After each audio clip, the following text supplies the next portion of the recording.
Hey guys, I'm Chris. Hey everybody, I'm Robert. And we're the Film Flamers. And it is time for us to start the disastrous month of July by shooting the flames. That's right. This is our regular monthly episode where we talk about your comments, questions, and concerns. Sometimes, in this case, as well as read your reviews and play your voicemails and tell you about all of the latest horror movie news and trailers. That's right. This episode is constant. No matter what changes happen in life, you can count on shooting the flames. That's right. It's going to be Cher, roaches, and shooting the flames. Shooting the flames. Come on, Apocalypse. We're going to be in some kind of bunker. Well, it's time to talk about... Someone finally picks up a radio station and post-apocalyptic and it's about trailers that came out in 2019. We could be sharing crucial information about where to find us, but no. We're like, oh my god, do you remember the Longlegs trailer? Let's talk about it again. Anywho. We got some reviews. We do. We have a couple. First up from Mumuku over on iTunes. The Must Listen Horror Podcast. This podcast got me back into horror in such a major way. Chris and Robert provide such insightful deep dives into all things horror and horror adjacent. Each week is like catching up with old friends, speaking passionately yet also critically about a genre they truly love. I'm so happy to have found them and become part of their community. Oh, thank you, Mumuku. Yes, thank you, Mumuku. And I love your name. I do too. It made me laugh. Like Mumukachu or something. Mumukachu. We got a message from Shyler over on Facebook, and he says... LaBeouf?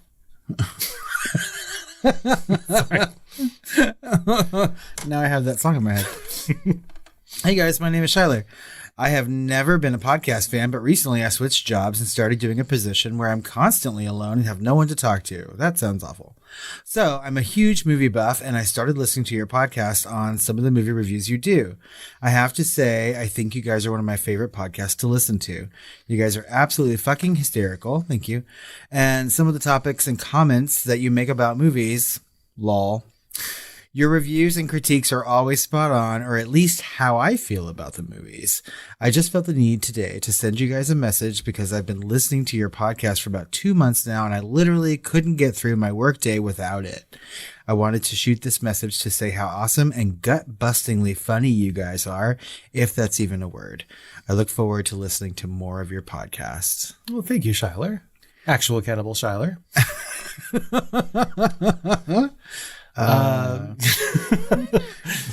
Gut-bustingly is a word. It is. That's right. And who cares if it was? That's right. You can make up your own words. It's fine. Grammar. And thank you for saying that we're fucking hysterical. Yeah, apparently several people took issue with me saying terp instead of tarp. Yeah. Terp. I have heard from twos of people now. They're like, is that how he says it? No. No, he has inflection. We have a lot of comments, too, on our episode, so pretty similar to last month. Right. For our deep dive into The Talented Mr. Ripley, the infamous Niko over on Insta said, this episode was so good, it will easily go down as one of my favorites, along with Slow Clap in My Head. Yes, one of us said I was slow clapping in my head. That was me, actually, for the end. Yeah. I was slow clapping in my head. Shit Chris says. That's right. It's another podcast. The Blind Rage Koala over on Instagram said, love this movie. I'll be eager to hear your take on it. Just subscribe to your podcast. Well, thank you, Blind Rage Koala. Yes. Please calm yourself. Yes. Anthony over on Patreon said, I too am shockingly gay. Well, we wouldn't have it any other way, Anthony. Because I think we said this movie is shockingly gay. It's shockingly gay. We have something to tell you, Anthony. We too are shockingly gay. GlazedDonut over on Patreon sent us a comment and said, happy Pride to everyone. Please pour out a Pride drink for the melted glazed donut that is doing summer school drop-off when she should, in fact, be playing chess with the 1999 nude Jude Law. Right. Hear, hear. I felt completely different watching the film this time than I did when it came out. This time around, I realized Dickie was a dick. Did he deserve to die? No, but he used everyone around him without thought of how it would impact those people, and he happened to meet the wrong person when he met Tom. He and Tom were alike in the sense that they had the ability to take what they needed and then move on to the next person, city, etc. Tom was more honest with Dickie than he was with anyone else because he felt a kinship with Dickie. He told Dickie he was a con man, and Dickie wasn't repulsed but rather fascinated, and for a time Dickie and Tom were able to benefit from each other's endowments, quote unquote, to participate in another life until Dickie became bored. Dickie was just as restless as Tom, but Dickie had the money and the confidence that money brings to be free. Tom didn't want to leave Italy because he was able to get a taste of freedom that would not be afforded to him in the States. This was the place of his rebirth, and he had the financial resources to start over in a way that would make it easier for him to be his true self. He didn't want to give up on that until he was forced to, because at the end of the day, he was a con man, and the whole job of a con man is to take and keep moving.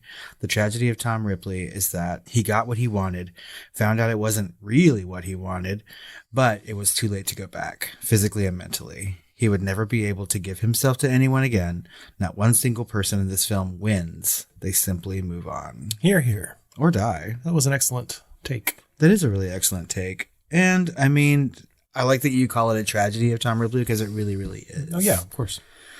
You know, he's a sad, very, very interesting character. From our top 10 jump scares, Wyola78 on Insta said, "This wasn't my favorite jump scare, but I was watching House of 1,000 Corpses with my girlfriend at the time in the cinemas. And when Otis does the big fish boy reveal, she screamed and reacted so much, she stabbed me in the leg with a lollipop stick." Jesus. Lollipop? The movies? That's just irresponsible. I assume that hurt very, very much. I hope it didn't pierce anything. I do not remember this jump scare, though, because I've only seen House of 1,000 Corpses one time. Yeah, same. So maybe I'll have to go back and watch it again now. Mayhaps. And also, don't encourage people to buy lollipops when watching horror movies. No, that's a choking hazard. Yep, that's right. From our deep dive into high tension, GlazedDonut over on Patreon says, "I was glad for the rewatch of this one because I forgot how much tension it provided. There was some disappointment this time around because I felt the tension was broken abruptly when the twist was revealed, like the air had been let out of a balloon. I wish the director had let the original villain be the villain because that guy was creepy enough and it would have made for a stronger possible ending. The villain's vehicle reminded me so much of the Jeepers Creepers vehicle that I had to Google them to make sure they weren't the same truck. They're not. But I wonder if the truck, an isolated country-like setting, was Alexandra Aja taking some inspiration from Jeepers Creepers as well." I think it must have been, because literally we were watching this and we were like, "Be eating you." Yeah, beating you. Right. They look exactly the same.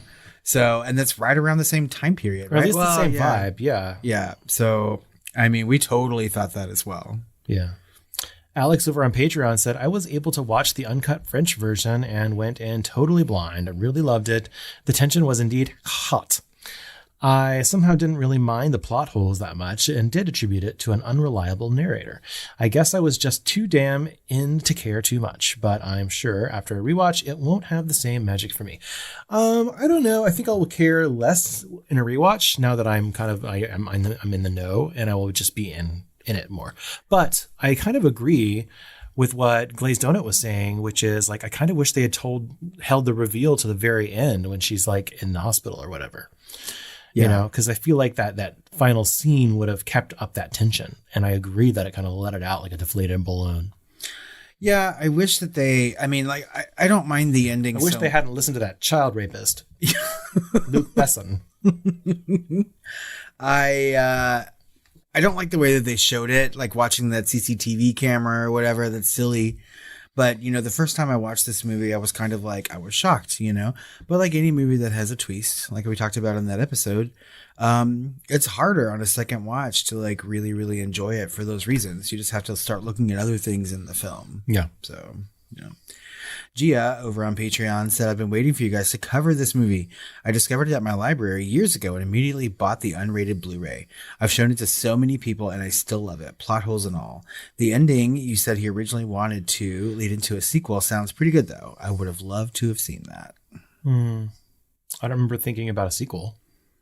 Yeah, I mean, I think it left itself open-ended a little bit. But sure. like Yeah, I feel like that's a better ending too, Gia.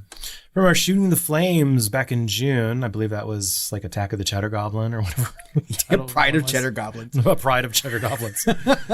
That's right. Nikki over on Patreon said, I thought I sent a link to a clip on the definition of mondegreen from Wiki. A mondegreen is a mishearing or misinterpretation of a phrase in a way that gives it a new meaning. Well, guess what I've been saying, Nikki, lately? I've been saying champing at the mondegreen. He has. I've been champing at the mondegreen to watch this film. He has been saying that quite a lot. Yes. And I have been trying to use mondegreen appropriately, but shockingly, it doesn't fit into conversation ever. I will suffocate you with a terp. Alex over on Patreon said, we need to start writing the hotline number in random bathrooms to continue to get these quality voicemails. For real. I have gone back and listened to that voicemail several times now because it just makes me laugh. That and the one where the woman is calling to confirm an appointment. Like, if I'm just having a bad day and I need like just a 3-minute pick-me-up, I will listen to someone randomly pee on our hotline and then call to confirm someone's appointment. And I still to this day wonder if that man made his appointment or not. I hope that voicemail wasn't crucial to him. I hope he keeps a calendar. Right. I don't know. Well, Alex, if you find a particularly cruisy bathroom and you put our number down asking for sexy voicemails, we would not sue you. No. In fact, we'd probably thank you in some kind of way. Perhaps a muffin basket. Or an official Femme Flamers terp. I'm going to let it go. I'm sorry. Check our store, guys. There's a terp coming soon. BattleBurrito over on Patreon said, I know the peeing wasn't me because there would have been farting. Iconic and relatable all at the same time. Yeah, so Kimberly replied to the voicemail saying it actually wasn't her because there would have also been farting. So yes, BattleBurrito was saying iconic and relatable all at the same time. Agreed, BattleBurrito. Agreed. Rosie Red Leader over on Patreon said, I did not realize until you mentioned my comment in the episode what the definition of a Dolby shock is. LMAO. Yeah, so Dolby shock is the same as jump scare, really, except usually accompanied by the big noise, right? The Dolby shock, Dolby sound effects, yeah. Mm-hmm. Hearst over on Spotify said, if there was a booth of you guys at these conventions, I would most definitely stop by to talk for a bit. I think a lot of people would. I think, yeah. I mean, despite my resting bitch face, I feel like people would be like, who are these two guys? Although it's funny, it's like after our first year, we went to a convention and like 1 or 2 people actually stopped us. And like we've been to a few more. Like I don't think everyone's ever stopped us again. Nope. Or if they recognized us, they were too shy. I don't know. Maybe that's just post-pandy. Everyone's too shy to say something. They're just like, no, they don't have a mask on. Lastly, for our Shooting the Flames in June, JM5172 over on Spotify said, did I hear you say, quote, someone with an extra chromosome at the beginning? Completely inappropriate and offensive thing to say, in my opinion. Uncalled for. They're asking, did I hear you say it? Well, I don't know. Did you? Go back and listen. Let us know. That's right. I'm not going to do your fucking homework for you. I listen to me all day. It's exhausting. The answer to your question is maybe. From our bonus episode on Tusk, GlazedDonut over on Patreon said, Chris, thank you for confirming my thought that this film should have been a short. I found myself bored halfway into the story, and that boredom made for a tough watch. At least it's marked off my watch list, and the next time I go to the zoo, I can look at the walruses and, well, just look at them and walk on by. Also, I Googled Michael Parks and was surprised at how many movies I've seen him in and not known it. Truly an underrated actor. For real, that's the takeaway. The only takeaway, really. From this movie. Yes. Yeah, it's like Michael Parks is amazing. Yes. And same GlazedDonut, because I was just like, I know him. Let me just pull up IMDb. And then after like page 17, I was like, well, I've seen a lot of these fucking movies. I don't know. My favorite part of this, I also kind of agree with. I will also go to the zoo, look at the walruses and go, and then walk away. I'll just walk by and be like, hey, Justin, and just keep on going to the penguins. Right. From our episode into Apt Pupil, Gia-Ranita Pitt over on Patreon says, I agree this film needed a protagonist. Either that or Todd needed to die or go to prison for the rest of his life. I think the performances are great and the story is intriguing, but at the end it is so unsatisfying, and I don't mind a bummer of an ending. The Mist, anyone? This is my first rewatch since it came out, and Brad Renfro having passed makes it more uncomfortable because he had already had such a hard life before acting it, and I can't imagine working with Bryan Singer would have made that any better. That being said, thank you for urging me to revisit this, because even though it made me incredibly mad and sad, it also made me think, and I always like that in a movie. Yeah, thank you, Bryan Singer, for making us think and be sad and mad at the same time. Let me open this beer for that. Thank you, Bryan Singer, for always making him a little sad and bored. Yeah, I am still kind of like mad and sad at that movie as well.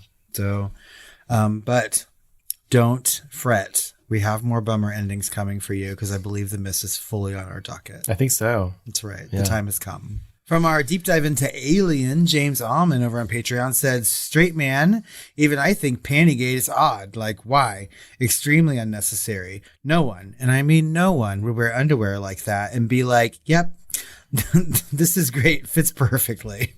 I've watched this movie too many times, and every time it throws me. I'm going back on all your Alien stuff to get ready for Romulus. Oh, we should do that too. Maybe we should re-release. I don't know. Probably.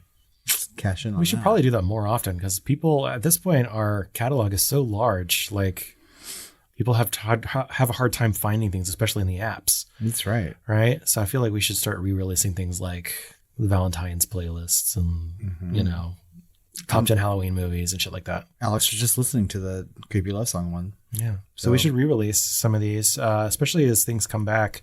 You know, I'm glad that we're doing Twister, as Twisters is about to come out. We did not plan that really. Nope. You know, and a couple other things. So I don't know. We should think about that. But yeah, I want to go back and revisit our deep dives, because there was just so dense. Like we researched so much for Alien and Aliens. I think those are like 2 hour. I think those episodes are as long or longer than the movies. In some cases, some of our deep dives much longer. I feel like Jaws, at this point, Jaws for sure. I feel like going through our back catalog is like going through Michael Parks' filmography. So yeah, I feel like really during 2020, like we really got into the long episodes because there was nothing else to do. Well, and you were so far away, it was like our time to talk. So we were like, we're just going to talk about Jaws for 4 hours and put it out to the world. I'll cut 5 minutes of that. That's enough. No, we don't need that errant sigh. The rest of it's fine. As for Pantygate, agreed. Yeah, it's still a little out of place. Like the first time I ever watched it, and every time I watched it since, it's like a little weird. I know that it's there. Some you know what I mean? lady space boxers or something, for the love of God. From our deep dive into Sunshine, Gia-Ranita Pitt over on Patreon said, I just listened to this after rewatching Sunshine. Thank you for reminding me how much I love this movie. American Dad has an episode that is basically a 30-minute homage to Sunshine, and it's one of my favorites. Yes, I'm a 40-something woman who made an American Dad reference, and don't judge me. We would never do so. I would never, because I am basically a 45-year-old woman who also loves American Dad so much that I'm rewatching it right now as my like fall asleep TV show. Oh. So I also love that episode because not only is it like homage to Sunshine, it's also homage to Alien a little bit, as Roger the Alien is running around doing the alien things. And Stan Smith is running around in the same fucking panties that Sigourney Weaver has. I fall asleep listening to Tolkien podcasts. I mean, everyone's a little bit different. We're like snowflakes. Well, there's this Scottish guy, and he has like the best like monotone Scottish voice that's really soft, and he's just talking about Tolkien facts from like the Silmarillion and shit. And I'm just like 5 minutes of that, I'm out. I feel like I would be too. Maybe I should try that. For real. Because oftentimes I will stay up watching American Dad for like an extra hour and can't go to sleep because I'm laughing too hard. In the year 3823 of the Second Age, Galadriel stared into her palantir and then gazed. I don't know, you know? Of course, that's not a Scottish accent. A brogue. From our episode on Annabelle and Annabelle Creation. My Lord, that's like our third episode, isn't it? Sheesh. James Aumann over on Patreon said, if you go stay in the apartment, you get haunted by Ellen DeGeneres' career. Right, because I think that was a fun fact. Like like the Rosemary's Baby apartment ended up being Ellen DeGeneres' apartment in LA or whatever.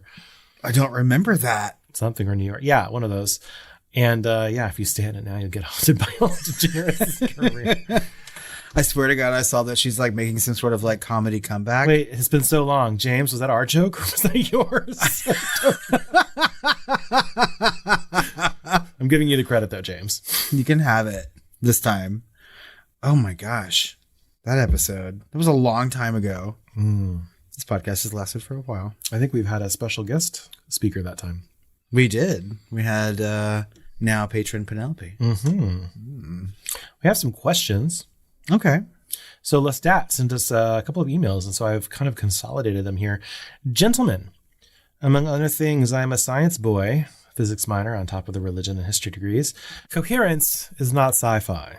It is a premise for exploring identity and desperation, and the fear of a mirror to ourselves. It is regret in the midst of the comet and also the crazy K-hole guest. And in some ways, it would be a reasonable stage play. I think we agree with that. I could see that, yes. As for car talk, cars are an opportunity to feel part of a community. Bennett, there is no shame in having been caught listening to car talk. I have little faith in Chris or Robert's ability to replace a timing belt. I will have you know, Lestat, that you're correct. I cannot change a timing belt. That's true. It is well, sir, that we do not have to drive to hear our friends. Also, my car, Ghastly Machine, is making a sort of rattling sound. I asked this to BattleBurrito, only listener I trust to aid me in this dreadful, droll situation. I don't think he knows any more than you do. I know. Although he just replaced his timing belt, so I don't know, and he knew what that sound was. So maybe he... Oh my God. The call is coming from inside the house. Okay. Also, if you have not yet indulged in the second season of Interview, I do advocate it most earnestly. While there are changes to the original narrative, they are uniformly well thought out and executed. Warmest regards, your obedient servant, etc., etc. Lestat. Oh, thank you, Lestat. Yes, and I definitely plan, that's the next thing. We just finally got through the latest episode of The Boys, and then we watched the rest of the season of Invincible. Oh my God.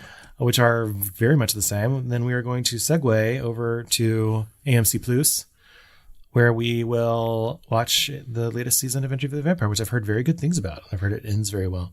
I'm hoping they finish the fucking book instead of splitting it into more goddamn seasons. Well, can I tell you?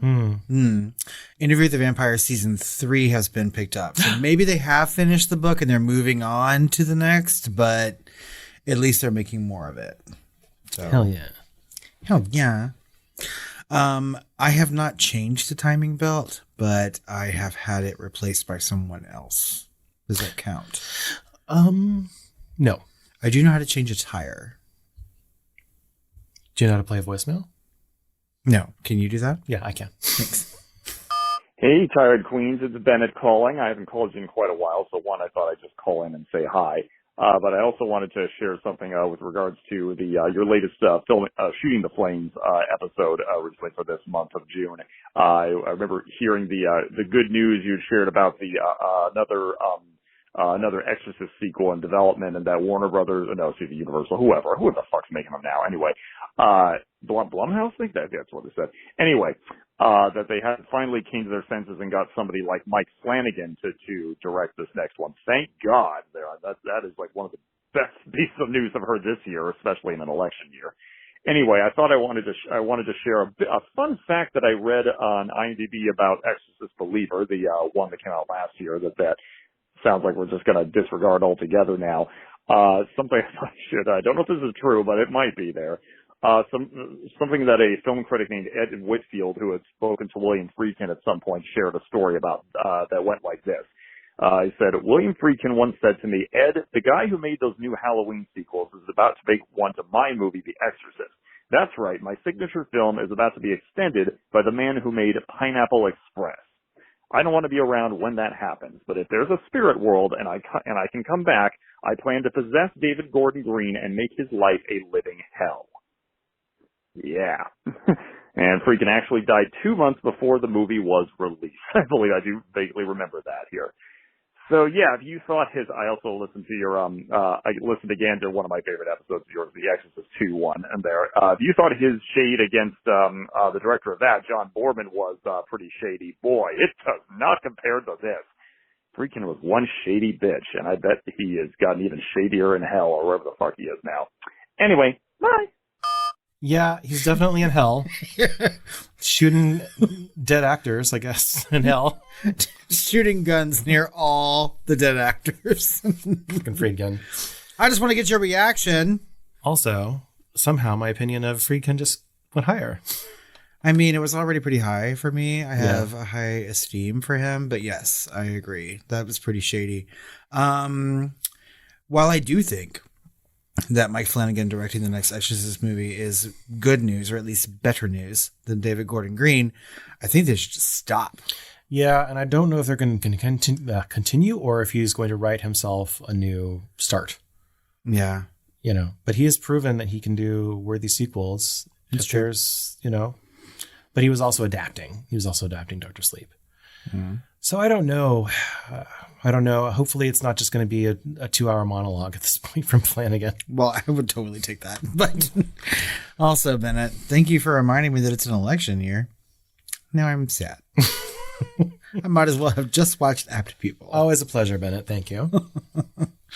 We have some new patrons. We do, although let's start with Ryan King because he upgraded to Film Sparker. Oh, well, thank you, Ryan, for upgrading to that higher level. And also, Mac Daddy joined at the Fire Starter level. Yes, thank you, Mac Daddy. I'm the miggity Mac Daddy. All right. I'm just singing a song. It makes me want to jump. But we also have to shout out our patrons at the Film Flamer tier or higher over on Patreon. And we're going to start with our Inferno level, our highest level. And we have Lestat. And Lestat. Lestat squared. So Lestat has joined again at the $25 level. So thank you for that. I think it's a mistake. Lestat, heal thyself. Or we can give you a refund. We can do those things. We appreciate all of your emails and comments and stuff like that. So you don't have to join twice. And if it was a gift, then we will take it in which the spirit it was given before you kick us in the genitals. Thank you. Forever your servants, Chris and Howard. And Penelope is also at the Inferno level. So thank you, Penelope, for that. We really appreciate that support.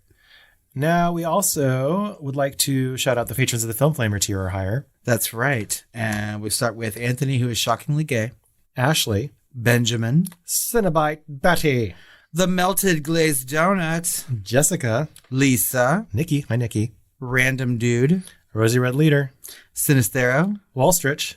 And William Skinner. Hey, Daddy. Hey, Daddy. Horror news. Hey, Chris, do you remember a couple weeks or a month ago when I decided to randomly buy a Six Flags season pass at the age of 44? Yes, I do. I do remember that. Well, it's going to pay off because apparently they are going like head to head with Universal Studios by going really, really IP heavy with their Fright Fest this year. So they're having haunted houses or mazes that are going to be done in the likes of like Trick or Treat, Chainsaw Massacre, Saw, tons of other things. Wow. Right. So a lot of these are going to be like centrally located in either like New Jersey, which is one of their biggest parks, and then Los Angeles. But even the one here in Texas, in Arlington, is going to have a couple. Oh, so like what? We don't know yet. So some of these or more. The Blumhouse, probably. My God. Damn it. I know. Fuck it. They'll be like, we'll only get the David Gordon Green things. But either way, I was just like, all right. Because I was thinking I will never go back to fucking Six Flags after going that one time with my season pass. But now I think that I probably will. And if they're really good, maybe I'll go again. But, I mean, look at you, Six Flags, for creating all of this horror content like Universal. And also Universal sort of like put out what their static horror theme park in Las Vegas is going to look like. And it looks pretty fucking amazing. So Okay. I'm excited. I'm here for it. Next up, we've got The Monkey, which is a Stephen King horror movie, which finally got a release date, which is February 2025. So that's coming up soon. It is. And this is another one of those like confluences of Stephen King. So like we talked about Creepshow on a deep dive, and that was like 3 horror bigs, right? Stephen King, George Romero, and my God, I can't think of his name, the makeup artist. So this, Tom Savini? Yes, thank you, Tom Savini. This is Stephen King, and James Wan is producing it, and Oz Perkins, who has Long Lives coming out this year, wrote and directed this movie. Okay. So I was like, why are they making a movie of this short story? It's kind of random, but now that I know that all these people are kind of attached to it, like it could be good. Could be good. So yeah. I'm looking forward. You know how we like shorts that are elongated into feature films here at the Film. That's right. We just randomly picked them for deep dive. We just screamed to the theater. Well, I mean, this is a short story, so maybe it has some legs. I don't know. In really sad news, though, legendary actor Donald Sutherland has passed away at the age of 88.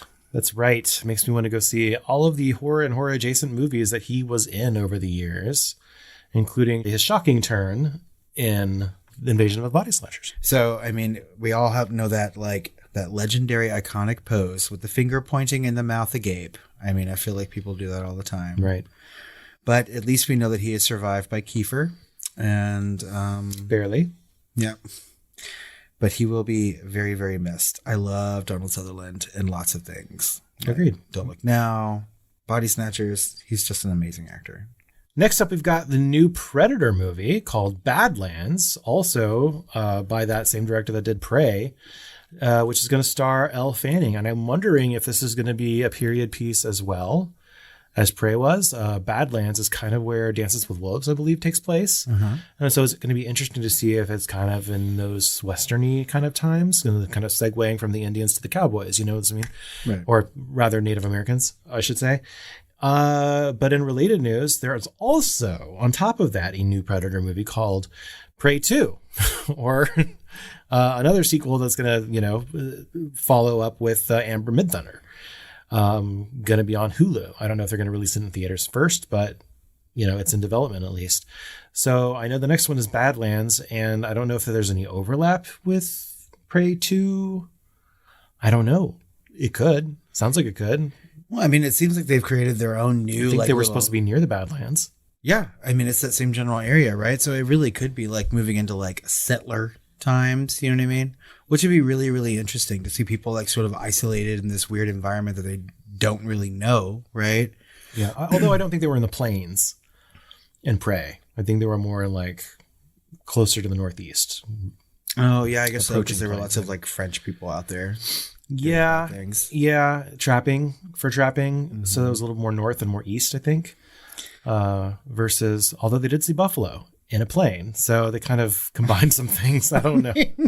Either way, I really, really like the direction that this whole franchise is going. I'm glad that they like stopped those kind of like silly movies that they had before this and are going into a really like serious direction.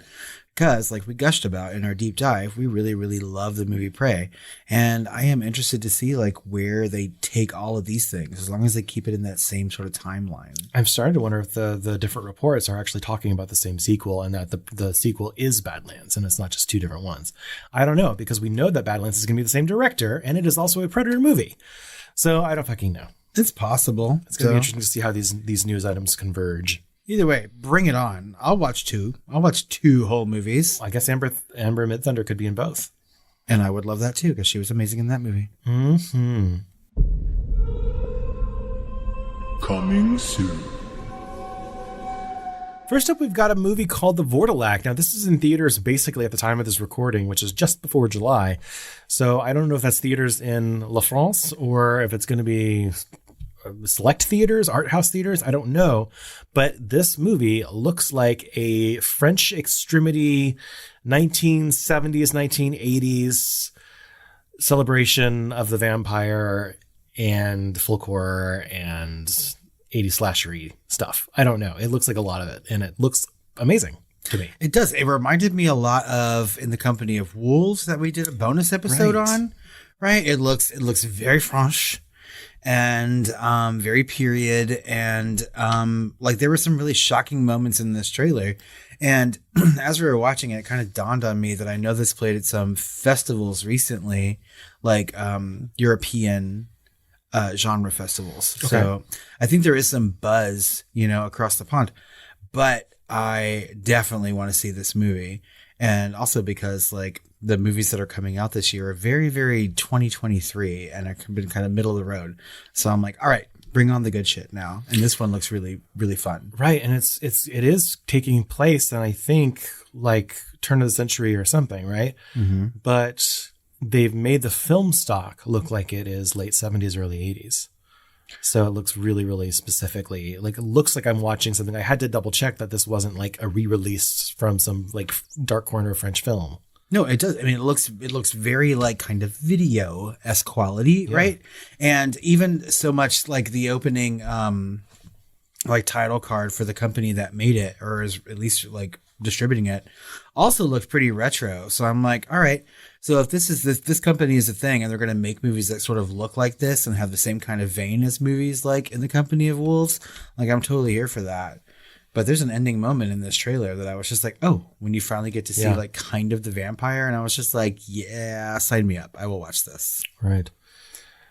Next up, we have a movie called The Beast Within, starring Kit Harington, which is coming out on July 22nd. We're not quite sure if it's going to be in theaters or streaming, but it's going to be somewhere. A little hard to find, so I'm wondering if this is going to be VOD somewhere.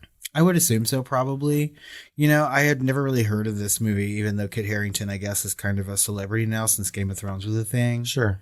But I think from the title that it is a werewolf film. That's right. And we'll see. We famously don't appreciate werewolf films very much here because they're just famously not as good as the vampire films. I would agree with that. But although, we're kind of having a renaissance and they're seeming to get better and better. So hopefully this one is one of the good ones. And as of late, we watched the Marvel one and then Werewolves Within, right? And Werewolves Within and Werewolf by Night were both excellent. Because excellent movies. Yeah. They were about the people and the characters in the movie itself rather than the werewolf itself. And this seems to be the same thing. This is pretty much like a family drama. It's like a woman who has recently had a kid. The kid's growing up and her husband is a werewolf. And so she's trying to like hold her family together, right? When the beast within Kit Harington is threatening her family bonds. See, the first time I watched this trailer, I thought she was a werewolf too, maybe. Oh. Or maybe that she had given it to him and she can control it and he's just like not controlling it as well because he hasn't had as long. I don't know. We'll have to watch it and see. I do like Kit Harington. So, all right. I'm just starving for some acreage. Werewolf movies. Yeah, next up we've got Starve Acre, starring Galadriel herself, Morfydd Clark. TV's Galadriel, and Matt Smith in TV's Everything. That's right. In theaters July 26th. Now, this is also a little independent-y looking, so I don't know if it's going to be a wide release, but it definitely looks interesting. Very psychological thriller horror, folk horror for sure. And a lot of the people are saying that it's very twisty-turny, descent into madness type of situation. So I am looking forward to watching this one for sure. I am too, although I really don't like Matt Smith that much. No, and this also looks kind of like 1920s and 1930-ish. Yeah, it's definitely some sort of period piece. Yeah. But I don't know. I am now very, very weary when the trailer has nothing about like the plot of the movie so much as it does critics. Like snippets up there, and so when it says like it sprouts and twists and descends into chaos, and I'm like, all right. I think that's literally a direct quote from yeah, because it was right there in my face, and I was like, that sounds like a pop song, and I'll have none of it. Did Taylor Swift write this review? It's going to be a cruel summer indeed. But, it looks good. And I mean, still, even though I'm weary about it, I always have high hopes when things look chaotic and descent-y and maddening. Right. Well, it also attracted two very good actors. So that's always a good sign that a good script is near, because they can be discerning at this point. And while I didn't finish... Morfydd and Matt have Game of Thrones and Lord of the Rings money now. They don't have to do this shit. They don't, so they can pick and choose. And she was like the literal best part of that TV show, I didn't see all of it, but I really, really enjoyed her in it. So. And her Saint Maud was excellent. Yes. My God. I need to watch Saint Maud again. But next up is something that's a little bit more of a tentpole movie and is going to be quite a large release in theaters on August the 16th. And that's the latest trailer for Fede Alvarez's Alien Romulus. Right. So this is definitely the horror blockbuster popcorn movie of the summer. As far as I can tell, that's what it's shaping up to be. I don't know that there's any other contenders. Certainly not in the horror genre that I know of. But yeah, Alien Romulus is the full trailer. It's basically just an extended teaser because I still don't really know anything about the characters. Still don't know really anything about the plot besides people trying to like get off planet or something and they're traveling through space. And they happen to either rendezvous with or be on the same ship with aliens, right? So it's basically Alien and Aliens kind of combined, maybe more on the alien side, with 2024 effects and puppetry and muppetry and everything else. And another Ripley fucking clone character. And I just really wish that, like the studio told James Cameron, like, we're going to do this Alien franchise in one shots. Don't include Sigourney Weaver. She's too expensive. Let's just do one shots. And he's like, no, I want to play with all the toys in the toy chest. And I want to play with the right ones. I feel like I'm competent enough to write a story and have her in it and we'll continue her. So it's like, come on, if you're going to do an Alien movie, do a fucking Alien movie. So it's going to be interesting to see how they connect in some way. Because I feel like most of these movies, with the exception of maybe, Ridley Scott has made some with Ripley clones. Yeah. So I just feel like they all have Ripley clones. And I just like, do your own thing. Don't make it so overt. Don't homage within the same genre, the same fucking film. Anyway, I'm going to get off the soapbox. But I just want him to do his own thing and hopefully not be a Ripley clone. And if they do a Ripley clone, make it like her daughter or something, try and be ballsy with the story and just give us something that's actually connected to the human part of the story. And I'm really glad that we don't know too much about the characters and the plot, right? Because I did not want to watch this trailer when I saw the announcement that it had come out. I was just like, no, I'm just going to go see this movie because I'm trying to keep my expectations very, very low. I have learned from my Prometheus mistakes. And I like this franchise and I've grown to love those other two movies that I didn't like. And so I want to go in and give this a chance. But having seen this longer teaser, I'm like, it really just seems like they took Alien and Aliens and mashed them both together and they got someone else to play Sigourney Weaver. And I'm like, okay, it's the same story. It looks exactly the same. And at least with like the other Alien movies like Prometheus and stuff, they had a lot of intrigue going with it, like exploration and like finding the origins of humanity and stuff like that. Right. Versus this seems like it's just all about facehuggers, and aliens themselves versus these characters. So it's really interesting to see, like, is it going to be just a straightforward splatterfest actioner with no, real story or characterization? That's fine. I'm happy to see it, know, but it's not what this it's not what this franchise deserves. Not at all. And I will still go see it, and I'm sure that I will enjoy it. The first Omen treatment. Oh, it really fucking does. Oh, I can't wait to talk about that movie at some point. But yeah, so Alien Romulus is coming out. We're going to watch it. It probably is going to be like, it's the most like cash grab, like horror movie that's coming out this year. There's a lot of things that could make a lot of money, but nothing really has like the brand recognition that Alien does. So it's going to make the cash for sure. Speaking of cash, A24 is doubling down on the Eggers family. So Max and Sam Eggers. I don't know who Sam is, but I know Max for sure is one of Robert Eggers' brothers. Yeah. Right. And so they are making some sort of directorial debut with A24.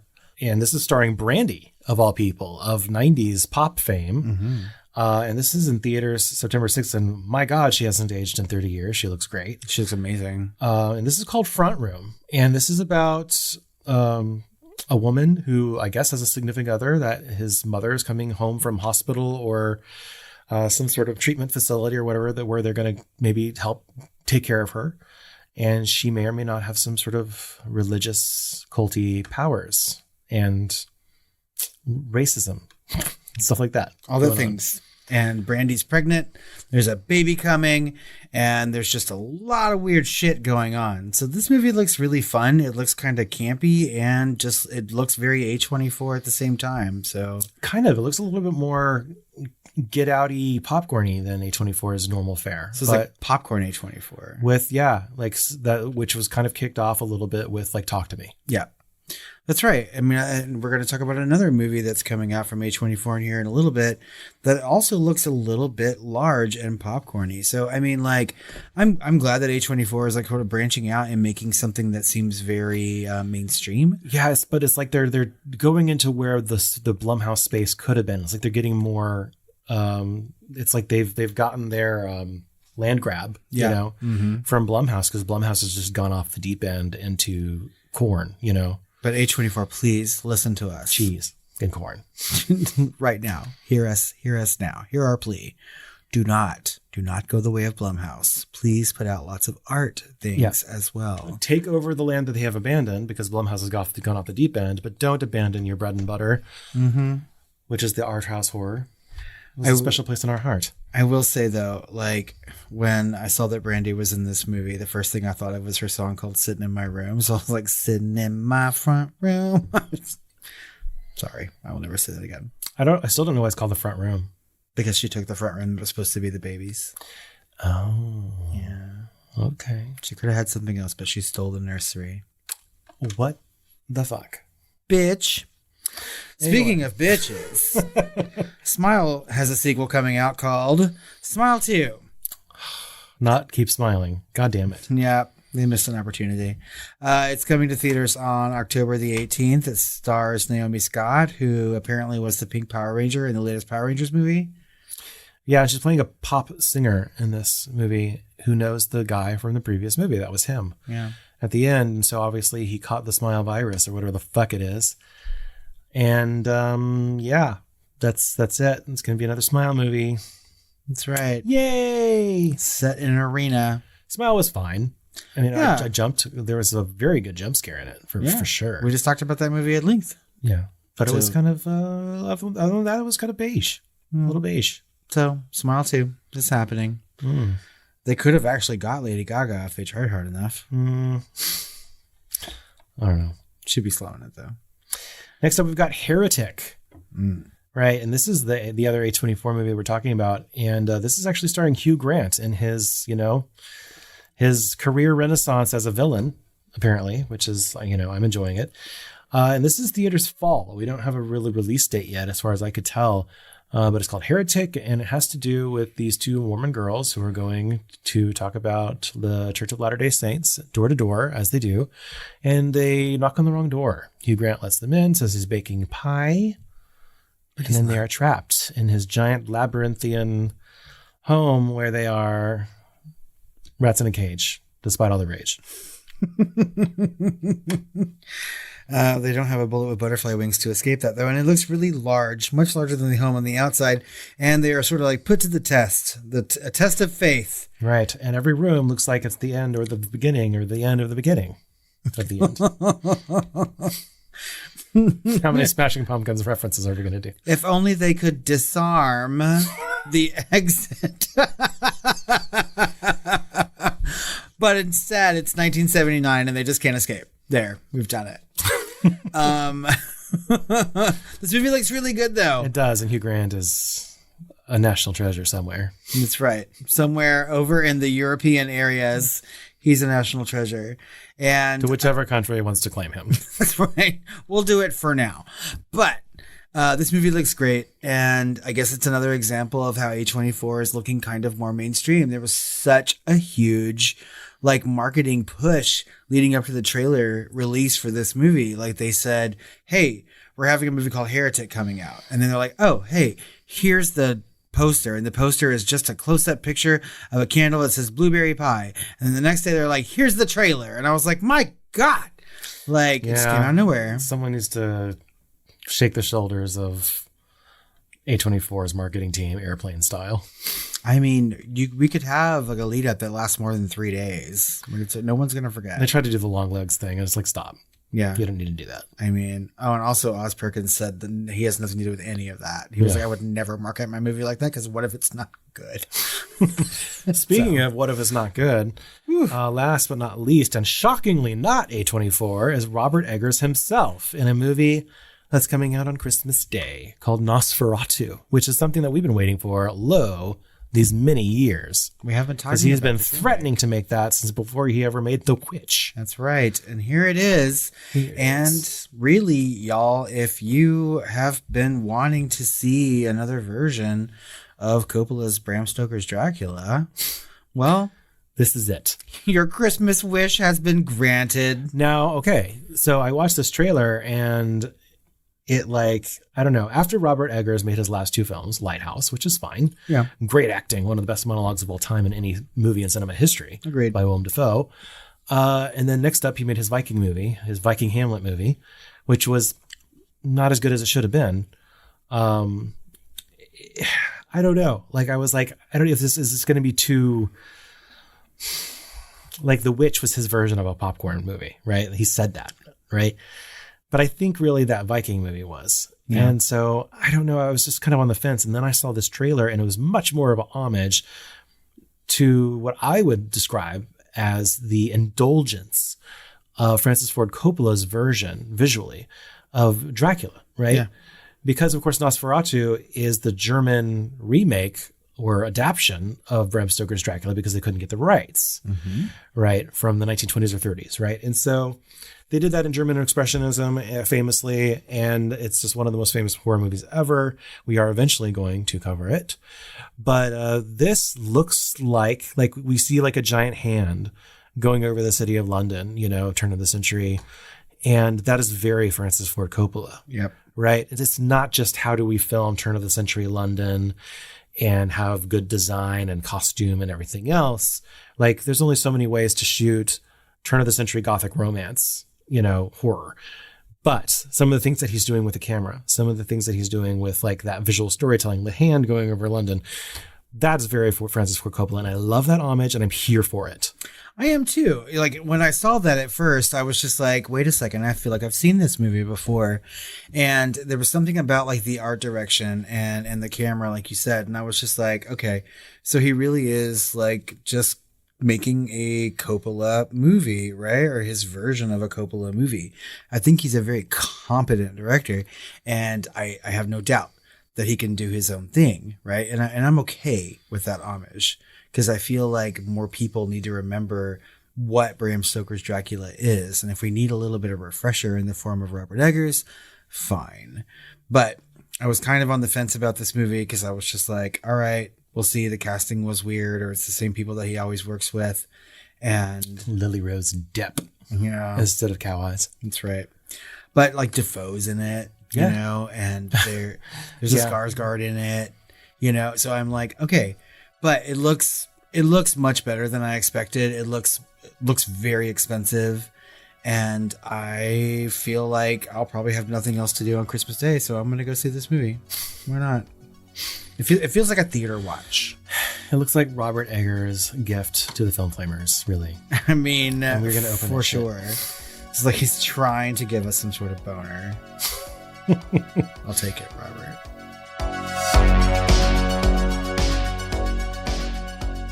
I think that just about wraps up this Shooting the Flames.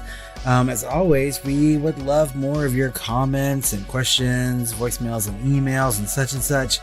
Please go find us on social media at The Film Flamers on Twitter, Facebook, Instagram. You can email us at tiredqueens@filmflamers.com or call our hotline at 972-666-7733.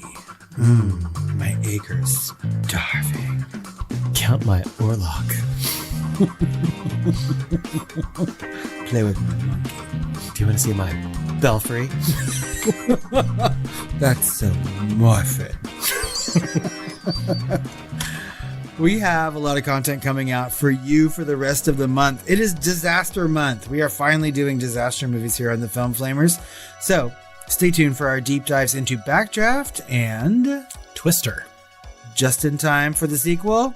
That's right. And we're going to give you another top 10. This is going to be maybe not a ranked top 10, but it's going to be a top 10 history lesson on the disaster film itself as a genre. And we may be going over to Patreon and giving you a lot of 90s disaster movies so you can tell us what to watch and we'll cover it. Will for Dante Speak. Way to sway that vote. As always, guys, we also like to read reviews and patrons on Shooting the Flames. Head over to Apple Podcasts or iTunes. Leave us a 5-star review. We're going to read that on Shooting the Flames. And, like Chris said, there's going to be a poll. So head over to patreon.com/thefilmflamers. Join the family. We will read your name on our next Shooting the Flames episode. Well, Robert, Yes, Chris? I think it's time for me to champ at the Mondegreen to get some sweet dreams. Champing at the Mondegreen. You have said that more than once. I have.